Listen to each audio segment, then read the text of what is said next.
Okay, hypothetically speaking, there's somebody who wants to shoot music videos, kind of follow your path. They got $5,000 in the bank. What camera, what lens, what are they getting to get the most bang for their buck to try to, you know, maybe they're in Missoula, Montana, and they want to start shooting music videos for their homie. What are they getting? Give me the breakdown of like the gear that you could get for about $5,000. Honestly, if you're trying to get in music videos, I always tell people, like, you got to believe in the artist. You got me? Like, you got to listen to the music. And like, I think equipment is definitely, you know, helpful. And I would definitely rock with that Ronin and that Sony A7S. And, you know, just pop a memory card in there and just have fun. Any with sort it. of lens? The Rokinon, you know, lens set, you know, low light. You can shoot at nighttime. You can shoot at day. Really, really clean glass. But, and you probably get that all under like probably $4,000. But I always say, like, it doesn't matter who you shoot videos for if like the song is not good, if the artist doesn't have that confidence that he's going to be the biggest artist. And I saw that a lot in myself. So then I started trying to find artists with that same energy. You get me? So when I saw Russ, I was like, yo, I was listening to music and he's talking that shit. If you listen, you get me? For sure. And even back in the day, like I was like 2014, 2015, he was, you know, he was rapping about like how he's going to be the biggest one day. And like, that's the type of confidence you want in an artist. And that's kind of what I bet on. You get me? And I was like, and same thing with Jake Miller. Like, you know, he had a really beautiful family and they were also working. He had a manager that managed Jason Derulo and he had a good team set up. And I'm like, oh, this guy's going to win. You get me? It's not just like the music. It's also like the structure and, you know, their surroundings. And they had that. So you said the Sony A7S. Yeah, the Sony A7S, the Ronin, the Rokinon lens set. And, you know, get some ND filters, you know, and some circular polarizers, you know, if you're shooting outside. And honestly, a lot of YouTube tutorials because that's how I learned, you know.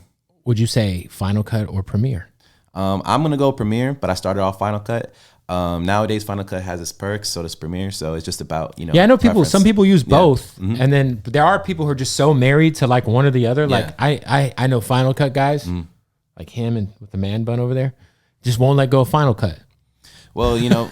It's honestly really just depends on who you are and what you're trying to do. But I also like, I think there's a big thing is also like what I started learning, because I didn't learn this early, is, you know, a story. You know, what are you trying to say? What's a theme? You know, what's the universal theme that everyone's going to connect to? You get me? Like when we shoot Russ is Exposed and we basically pull up a bunch of archival concert footage, we shot that video literally in 2 minutes. It was snowing in Spokane, Washington. And I literally said, yo, stand right there. We're going to shoot one performance. I took that performance, I mixed it up archival footage of the tour, and then I just basically put up text. You get me? Same thing with What They Want. You know, it was a 40-minute video shot. That's crazy. You know, I just went there and I was like, damn. And the first video that the coloring on that shit was so fire. Yeah, and I learned it through a YouTube tutorial. You get me? And I was there on YouTube, like looking at how to do infrared, and then going back to DaVinci. That's a coloring program. Right. And then I was like, boom, and I was just doing that back and forth. And that video is funny because we were shooting this video and he was dressed in all white. He had a glass of wine and we're like, yo, this is kind of whack. And we're like shooting this for 30 minutes and we're like, this ain't it. So as we're driving back through a botanical garden in Atlanta, I see this shed and I'm like, yo, let's stop there. And I remember, I think Travis Scott and T.I. had a video called Upper Echelon that was shot in like a cabin. And I was like, maybe I could do something here. And then I walked to the cabin. I was like, yeah, I could shoot this. How about this, Russ? Let's do like a few takes and let's see what we get. And we did that. He was performing, he was having fun, and then I took it home, and then I'm like, damn, this video kind of sucks. And then I was like, how can I make it different?